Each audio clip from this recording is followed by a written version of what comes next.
Hi, I'm Rebecca from Housekeeping on a Dime. Today I want to talk to you about doing Christmas on a dime. And I've been adulting for about 16 years now and learning some things to do that can really help us save some money this Christmas. So, three areas that I want to talk to you about today are decorating on a dime, buying gifts on a dime, and then lastly, doing entertainment on a dime. So, three tips for decorating. Number one, the most important thing is to use what you have already around. And so, one of those things you should already always have if you're trying to do Christmas on a dime is an artificial tree. I know they are not near as beautiful, they don't smell as good, but they really do help with purchase of it, to the disposal of the tree when you're done if you buy a real tree, to the mess that they make and remembering to water it, right? There's a lot that goes into a real tree, which you don't have to fool with an artificial tree. And I even got mine for $15 at a thrift shop last year. So it's really good value to buy an artificial tree. Also, a way that you can afford ornaments really easily is by using knickknacks and turning them into ornaments.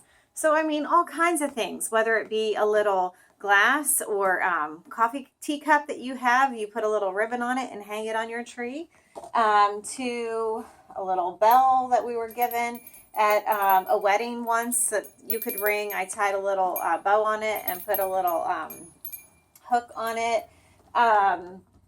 You name it, little knickknacks that you have that people give you as gifts, that you're like, this is, I believe, is that you hang in a window. Can't remember the name of them right now. Any little knickknacks that you have sitting around, you can turn into ornaments. Really, toys, you name it. I think I have a little bear in there. So and another idea I saw recently is to take cookie cutters and to hang cookie cutters on your tree. I thought that was really neat. I saw that, I think it was on HGTV or something. But let's say you do want to switch up and you want like a solid theme for Christmas. The best idea I have for that is to shop after Christmas sales. Big Lots has, especially there, it's 90% off their Christmas, and there's actually stuff left over. Like last year, I found these adorable little, let's see if you can see that well enough. These little bird ornaments that I just could not pass up, even though I was moving. I just could not pass these up. They were so cute. And they were $6 for 3 bird ornaments, and at 90% off, they were 60 cents each, or 60 cents for the whole pack. So I couldn't turn these down. They were just so cute. So if you really want a good solid theme to your decorating, then I would suggest shopping after Christmas sales.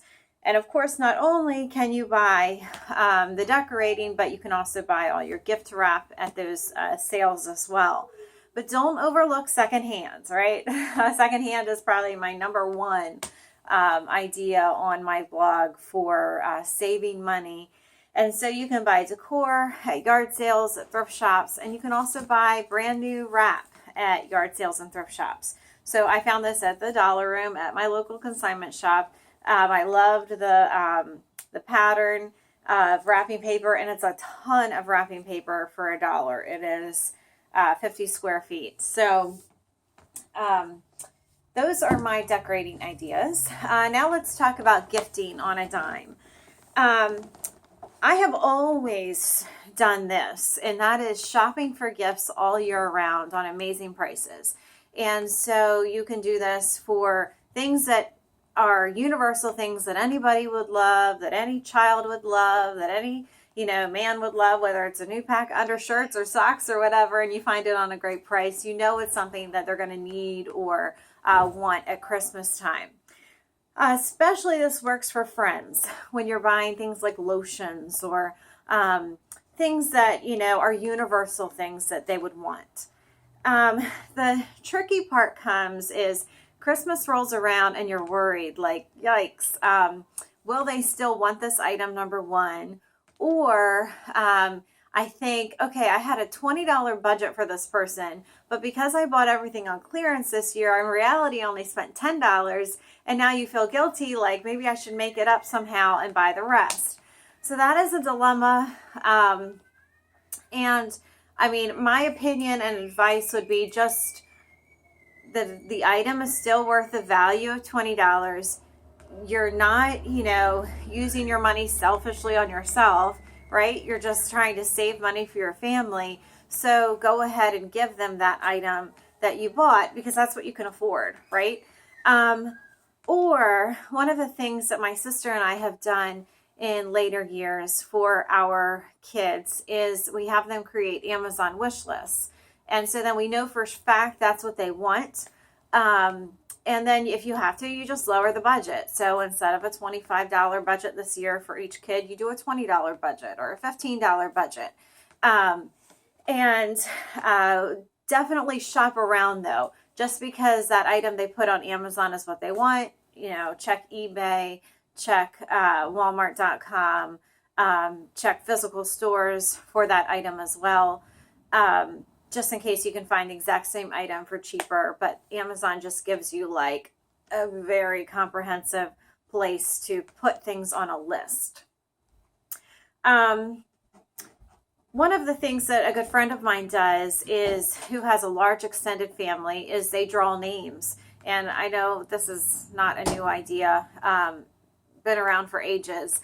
But it might be a good option for your family with large families or extended families to just buy one gift for one person.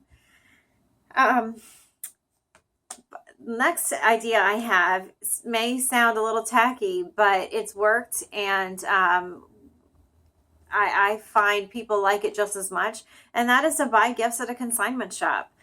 You might have store credit at this consignment shop anyway, where you've sold stuff. And a lot of times the items that you're buying sometimes even are new with tags. So don't overlook consignment shops for Christmas presents. Specifically the franchise kid to kid.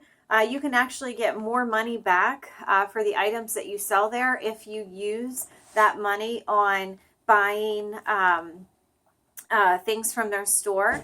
And many of the toys I see there are actually in their original packaging.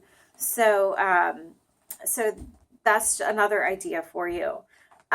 Some next are affordable ideas for kids.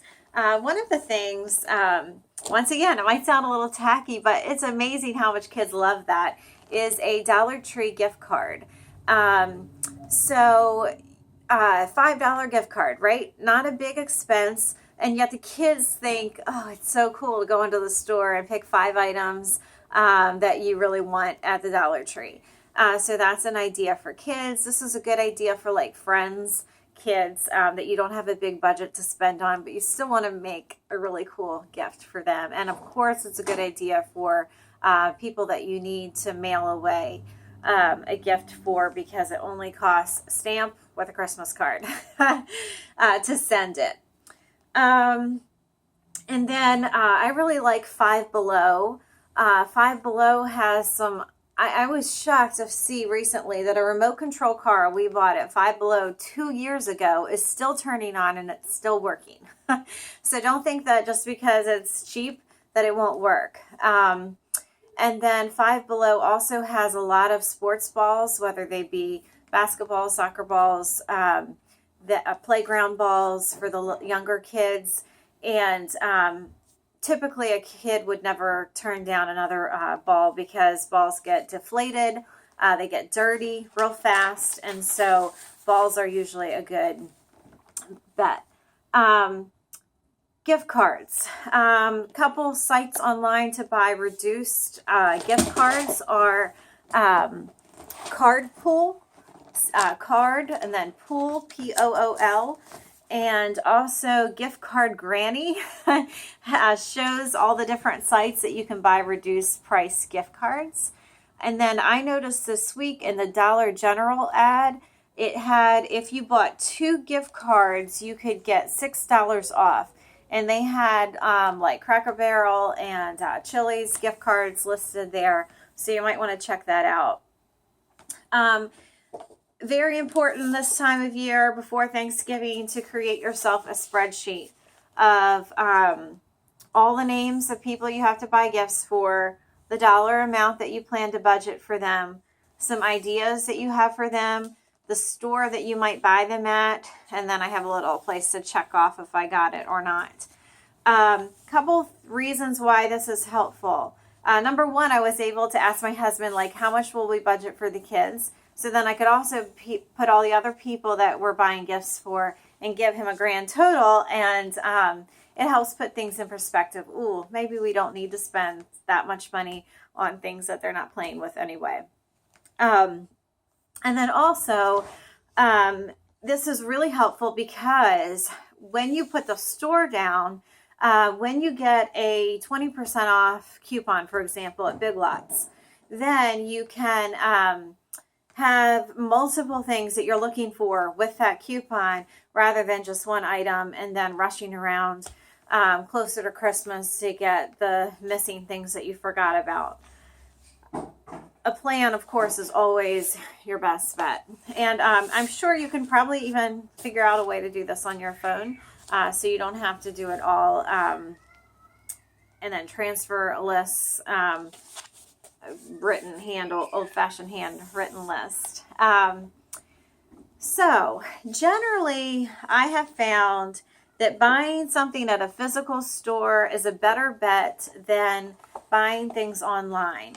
And the reason I say that is because we've bought a lot of things online that we weren't thrilled with the quality once they came. They were broken when they came because the UPS guy handled them poorly. Or it just wasn't what we thought it was going to be. Unless, of course, you're buying like clothes from a manufacturer like Lands' End that you know is a quality product that you trust. And then also, don't forget, they have like great Black Friday. Lands' End will give you a 50% off coupon and free shipping. And it's 50% off even their clearance items, not just regular items, which is a coupon they frequently will send you in your email. So my opinion is I still prefer to go to a store, see the item, know that it's the quality that I expect it to be, and know that, yes, my kid's really going to love it when they open it, rather than I hope they're going to like it. But keep in mind, the fewer trips to the stores that you make, number one, the less winter germs that you catch. Number two, the more gas money that you save. And number three, the less impulse buying that you will spend on yourself, whether it be for food or just because the item was such a great price and you really wanted it and you didn't want to wait to Christmas to see if somebody else bought it for you, right? I know that. So those are the shopping ideas that I have for you today. And then lastly, entertainment for Christmas. Don't forget to check Groupon. I believe there's this website called Local Flavor for Nutcracker tickets, light shows, restaurants if you're going out to eat with friends or something for Christmas. An idea that I have for, you want to go to the mall, kids want to see Santa, you want to see the Christmas display that they have at the mall. Pack a picnic lunch. It doesn't have to be lunchtime. You can eat it at dinner as well. Eat it in the mall food court, and then have the kids pick out one compliment at a fast food restaurant to go with that meal. Still makes it exciting, spend way less money, and enjoy all the fun Christmas things that the mall has to offer. If you're hosting a Christmas party, I have 2 tips for you. Number one, people eat way less food at a party than you expect them to. So don't go crazy buying food. Don't go crazy buying multiple desserts, okay? Because we're never going to eat all that. We're enjoying socializing way more than we're enjoying the food. Keep that in mind. Secondly, people could care less whether the napkin they're using is really like a Thanksgiving clearance napkin and not a Christmas themed napkin, okay? Big deal, right? They're enjoying the company, not so much all the decor and all the perfectly matched everything, okay? Last tip for entertainment is, are you a member of a local church? This might seem really, really strange question to ask you, but there's a few ideas I have about that. Number one, churches have all these wonderful Christmas fellowship times together that are like practically free and just really enjoyable and help make the holidays really special. Often there's a Christmas Eve service, which is a free activity, and it's just beautiful and delightful. And then lastly, of course, your local church is going to help you remember the meaning of the season, which is thanking God for the gift of sending his son in a manger, born in a manger to save the world from sin. And just it just puts the season in perspective, and it takes away the stress and brings back the joy of our Christmas. So I pray that you have yourself a very merry little Christmas and that these ideas were helpful to you. Bye-bye.